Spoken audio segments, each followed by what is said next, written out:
Bismillahirrahmanirrahim. Assalamualaikum warahmatullahi wabarakatuh. Salam tilawah semesta. Hamdan wa syukran lillah. Allahumma sholli ala Sayyidina Muhammad wa ala ali Sayyidina Muhammad. Saudaraku, kalau kita telusuri lagi, toh masih jauh yang harus kita tempuh, karena kita harus kembali ke alam asal, yaitu innalillahi wa inna ilaihi rajiun, yang artinya asal dari Tuhan harus kembali kepada Tuhan lagi. Nah, di sini tentunya kita harus berpikir terlebih dahulu, karena tidak semua sesudah mati bisa pulang ke alam asal. Untuk bisa kembali ke alam asal, ada proses yang tertentu, karena satu, kita harus tahu dahulu bagaimana proses kejadiannya. Kedua, harus melalui pengabdian yang benar sesuai dengan contohnya, yang dikatakan nasyun andalilin. Ketiga, harus melalui guru yang betul dan benar. Dan yang keempat, harus melalui tawajuh kepada guru suluk. Sebelumnya silahkan bersolawat terlebih dahulu, agar terus terhubung dengan Nur Muhammad dan hakikat Muhammad. Dan tentu saja, mari kita lanjutkan kebiasaan baik kita di sini. Silakan tulis solawat terbaik Anda yang sudah biasa Anda gunakan sehari-hari di kolom komentar, sebagai bentuk kecintaan kita kepada Rasulullah Shallallahu Alaihi Wasallam. Karena siapa yang bersolawat 1 kali, Allah akan membalasnya dengan 10 kali lipat rahmat dan keberkahan. Masya Allah, betapa besar nikmat yang Allah berikan hanya dengan bersolawat. Saudaraku, mari kita lanjutkan kembali mengenai hal yang barusan, sebagaimana dalam kitab Al-Hikam, yang artinya sebagai berikut. Untuk orang yang telah diberi nur tawajuh, yang bisa menyampaikan, menghubungkan kepada nur muajahah, maka untuk seterusnya orang tersebut itu akan berjalan di dalam cahaya, dan cahaya itu untuk kamu. Maka sesungguhnya kamu itu tetap dari Tuhan. Dalil berlanjut sebagai berikut: tidak akan bisa masuk kepada Tuhanmu kecuali dengan 2 pintu. Satu, kepada pintu yang disebut Fana Akbar, yaitu Al-Ma'utu Tobi, artinya lenyapnya pendengaran, urusan lahiriah. Pintu kedua yaitu yang disebut Fana Manawi, artinya lenyapnya penglihatan. Nah, di sini sulit, sangat sulit, karena kalau tidak diberi petunjuk yang jajim sesuai dengan Al-Quran, hadits juga kitab-kitab, ini bisa mengacaukan akidah keislaman kita.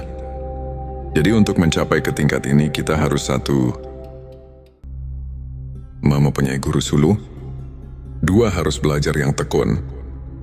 Ketiga, harus sampai tuntas. Jangan setengah-setengah.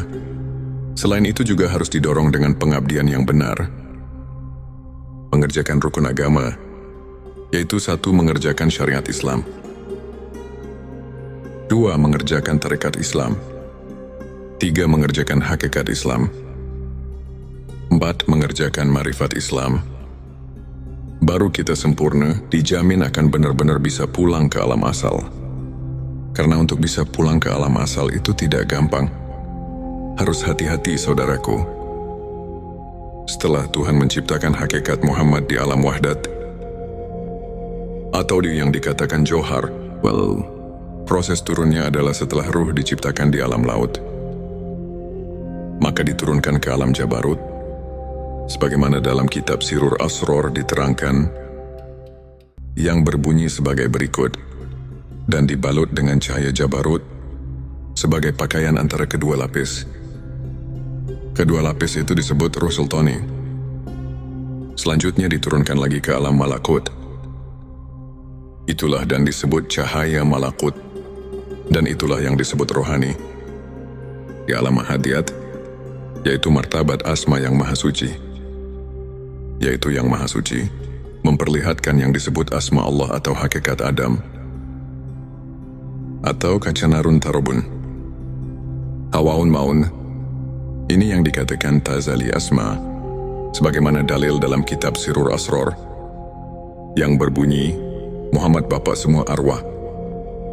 Dan Adam adalah bapa semua jasad. Kemudian diturunkan lagi ke alam mulki. Dan dibalut cahaya mulki. Lapis keempat disebut ruh jasmani. Atau alam arwah, yaitu martabat ruh. Ruh atau arwah-arwahnya manusia yang belum turun ke alam dunia, yang harus dipersaksikan dahulu kepada Allah. Sebagaimana firman Tuhan di dalam surat ke-7, surat Al-A'raf ayat 172-173, yang diterangkan di atas.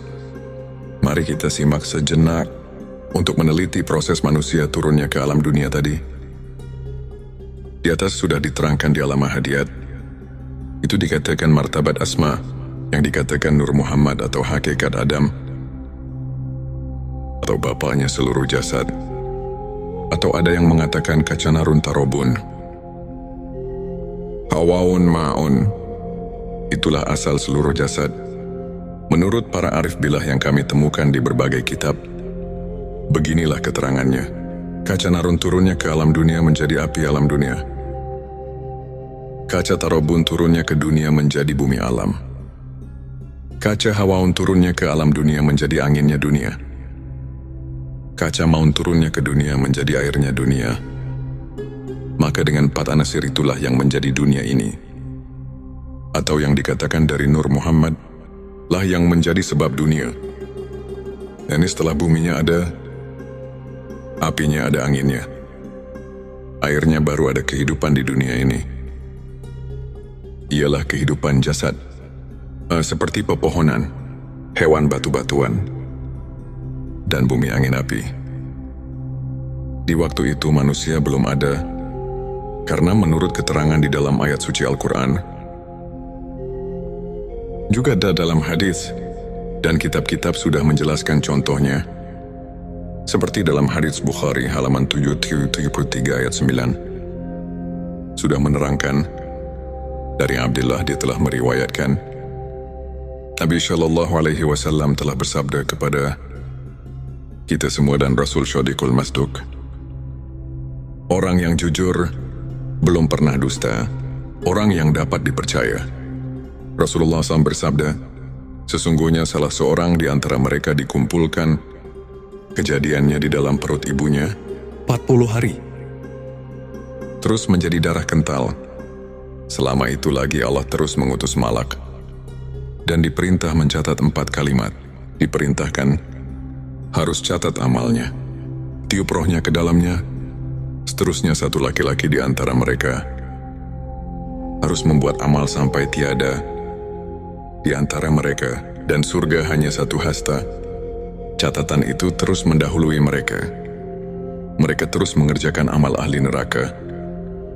Dan mereka itu mengerjakan sehingga tidak ada di antara mereka. Dan neraka hanya 1 hasta.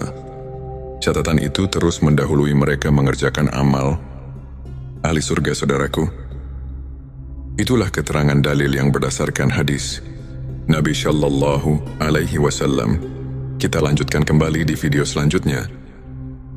Sebelum kita akhiri video ini, jangan lupa untuk menuliskan sholawat terbaik Anda yang sudah biasa Anda gunakan sehari-hari di kolom komentar, agar keberkahan semakin mengalir dalam hidup kita.